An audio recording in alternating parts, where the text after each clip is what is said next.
3 राज्यों में मोदी का गवर्नेंस मॉडल बम्पर वोटों से पास हो गया।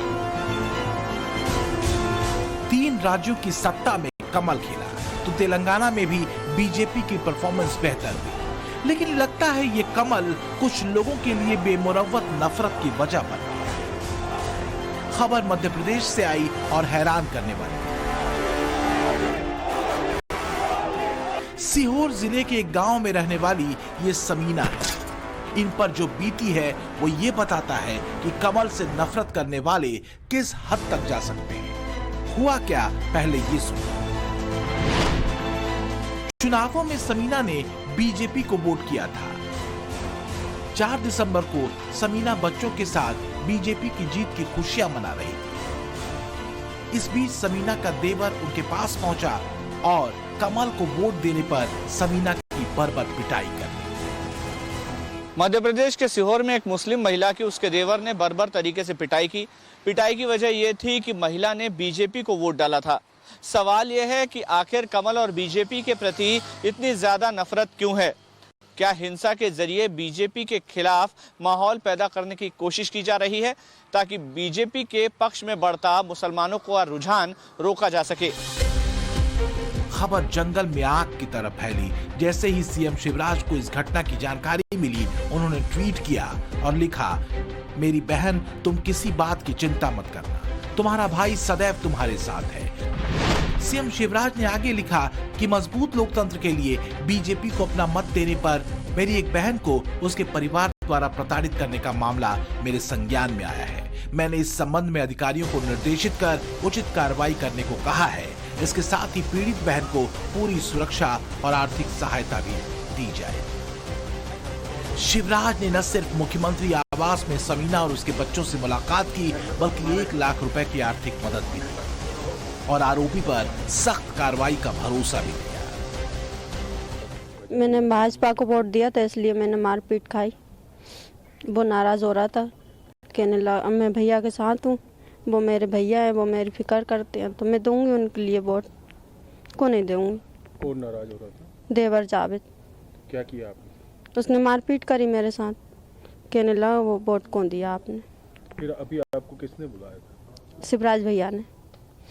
क्या बोले, क्या बात हुई आपकी और उनकी? उनसे मैंने मिल लिया है, वो मेरी फिक्र कर रहा है, मैं उनकी फिक्र करूंगी, आगे वोट दूंगी मैं तो उनको। तो क्या ऐसा मामला पहला है जब किसी मुस्लिम को सिर्फ इसलिए हिंसा का शिकार होना पड़ा जब उसने कमल के निशान पर मुहर लगाई? आखिर ऐसी हिंसा की तस्वीरें क्या कोई गहरा संदेश उन मुसलमानों को चुपचाप दे रही हैं जो मोदी गवर्नेंस ऑफ मॉडल से कहीं सहमत दिखते हैं? और इन पर हमला करने वाले बददिमाग लोगों के भीतर जहर आता कहां से है और क्यों? इसकी बात करेंगे, पहले कुछ और घटनाएं सुनिए। मार्च 2022 में यूपी के कुशीनगर में बाबर अली नाम के युवक की उसके रिश्तेदारों ने हत्या कर दी। चुनावों में बाबर बीजेपी का प्रचार कर रहा था। 20 मार्च को रिश्तेदारों ने बाबर पर हमला कर दिया। 27 मार्च को बाबर ने अस्पताल में दम तोड़ दिया।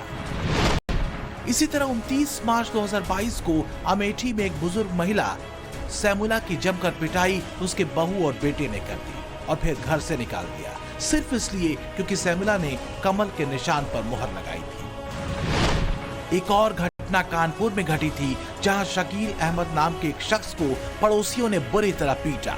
इसलिए पीटा क्योंकि शकील बीजेपी का प्रचार कर रहे थे और उनके घर पर बीजेपी का झंडा लगा हुआ था। इतना ही नहीं, शकील को सिर कलम कर देने की धमकी भी पड़ोसियों की तरफ से दी गई। ये तो गनीमत है कि यूपी में योगी राज है और कानून व्यवस्था कसी हुई है, लिहाजा न सिर्फ आरोपियों को पकड़ा गया बल्कि पीड़ितों की सुरक्षा भी सुनिश्चित की गई। ऐसा ही भरोसा समीना को मध्य प्रदेश में भी मिला है, वरना अगर सरकार दूसरी होती तो सुरक्षा क्या होती समझना मुश्किल नहीं। अब सवाल यह है कि आखिर इतनी बेचैनी कट्टरपंथी जमातों में बीजेपी की तरफ जाते मुसलमानों को लेकर क्यों बढ़ रही है? मुस्लिम कट्टरपंथियों की बेचैनी इस बात को लेकर बढ़ रही है कि प्रधानमंत्री नरेंद्र मोदी की योजनाओं के लिए मुस्लिम युवाओं और महिलाओं में क्रेज बढ़ रहा है। और 2019 के इलेक्शन की यदि बात करें तो मुस्लिम आबादी ने तकरीबन 8% वोट भारतीय जनता पार्टी को दिया था और मुस्लिम इलाकों में लगातार भारतीय जनता पार्टी के वोट बैंक में इजाफा हो रहा है। भले ही 2014 और 19 के चुनाव में मुस्लिम वोटर्स का बहुत ज्यादा झुकाव कमल के पक्ष में नहीं देखने को मिला हो, लेकिन कम से कम ये तो है कि दोनों टर्म में मुसलमानों का वोट शेयर मोदी के पक्ष में कम नहीं हुआ है, जो 8% का है। लेकिन एक वोटिंग ट्रेंड 2019 के चुनाव के दौरान मुस्लिम आबादी के लिहाज से देखने को मिला था, जो कट्टरपंथी जमातों की बेचैनी का जवाब हो सकता है। जिन चुनावी इलाकों में 10% से कम मुस्लिम वोटर थे, जरा वह ज्यादा का उछाल था। अब बीजेपी के पक्ष में मुस्लिम आबादी के हिसाब से कई इलाकों में ये उछाल क्या इशारा कर रहा है, ये साफ तौर पर नहीं कहा जा सकता, लेकिन बीजेपी दावा करती है कि 2019 में इन इलाकों में बीजेपी के वोटों में उछाल के पीछे वजह बिना भेदभाव के सबका साथ सबका विकास के मंत्र पर सधी मोदी सरकार की बड़ी योजनाएं थी। मुस्लिम छात्र छात्राओं की शिक्षा पर फोकस था और 3 तलाक के खिलाफ लाया गया कानून था। जो भी 3 तलाक के पक्ष में बातें करते हैं, 3 तलाक की वकालत करते हैं, ये वोट बैंक भूखे लोग मुस्लिम बेटियों के साथ बहुत बड़ा अन्याय कर रहे हैं। दुनिया के अनेक मुस्लिम बहुल्य देश, इसका इस्लाम से संबंध होता तो दुनिया का कोई मुस्लिम देश 3 तलाक खत्म नहीं करता।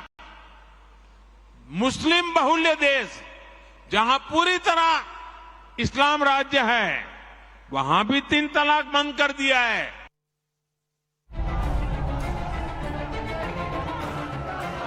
दरअसल मुस्लिम वोट बैंक को कट्टरपंथी लाइन पर गोलबंद करके किसी एक पार्टी के हक में गिराने का ठेका कट्टरपंथी मौलाना अब तक लेते रहे हैं। मुसलमानों की एक बड़ी आबादी को मोदी और बीजेपी का खौफ दिखाया जाता रहा है, ताकि ये डर बना रहे और मुसलमान वोटों की ठेकेदारी चलती रहे।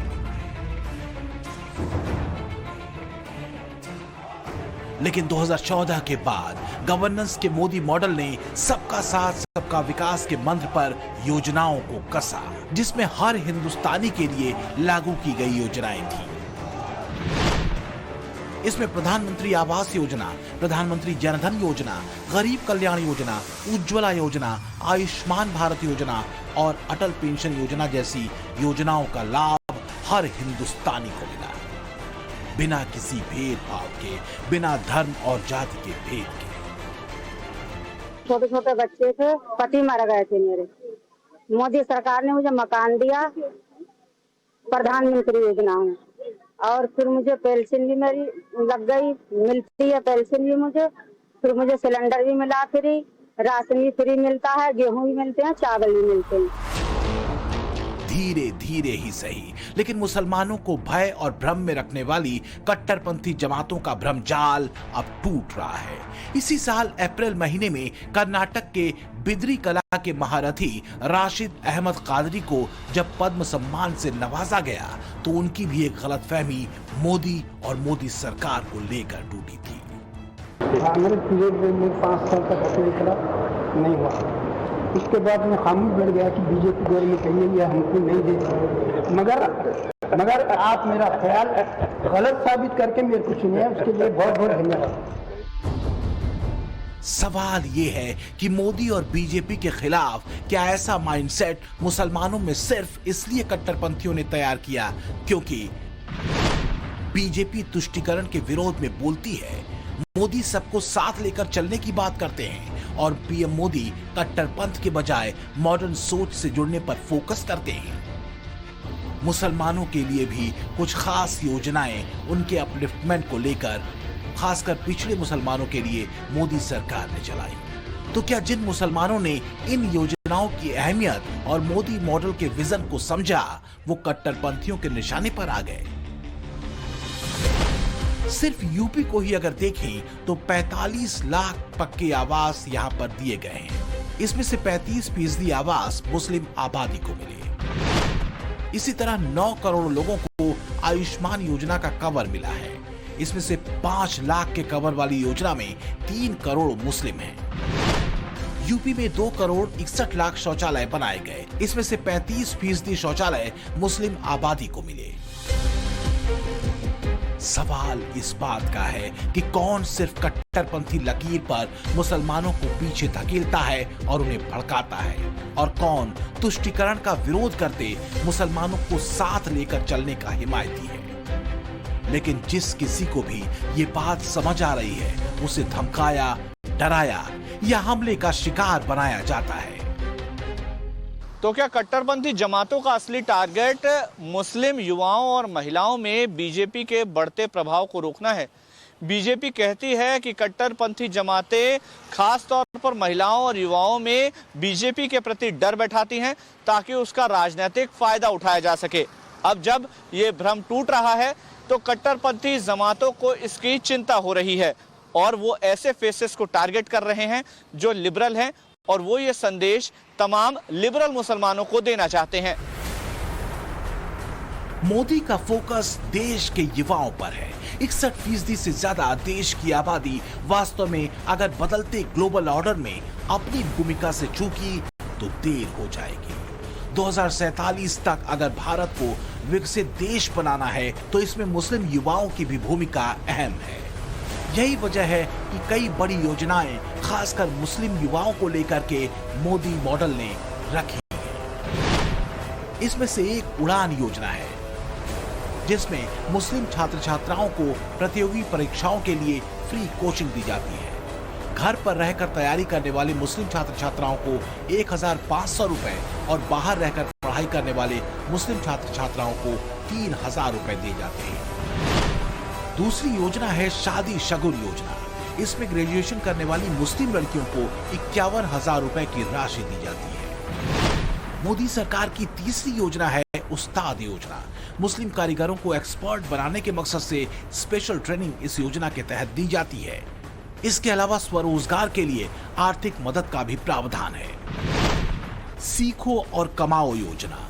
मुस्लिम युवाओं को स्किल डेवलपमेंट के तहत इसमें ट्रेनिंग दी जाती है। स्वरोजगार के लिए मुस्लिम युवाओं को प्रोत्साहित किया जाता है। इस योजना के तहत 75% मुस्लिम युवाओं को रोजगार मुहैया कराना अनिवार्य है।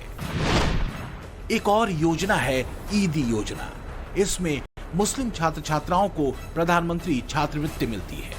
5 करोड़ मुस्लिम छात्र छात्राओं को ये स्कॉलरशिप दी जाती है। 50% मुस्लिम छात्राओं को इसका लाभ मिलता है। इसका मकसद है शिक्षा के स्तर को ऊपर उठाना। अगर ये मुसलमानों के सही मायने में हितैषी होते तो अधिकांश परिवार, मेरे मुस्लिम भाई बहन, शिक्षा में पीछे न रहते, रोजगार में पीछे न रहते, मुसीबत की जिंदगी जीने के लिए मजबूत नहीं रहते।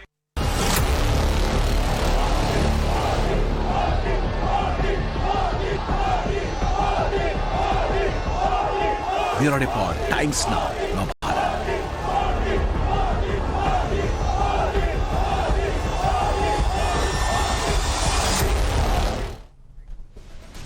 और चलिए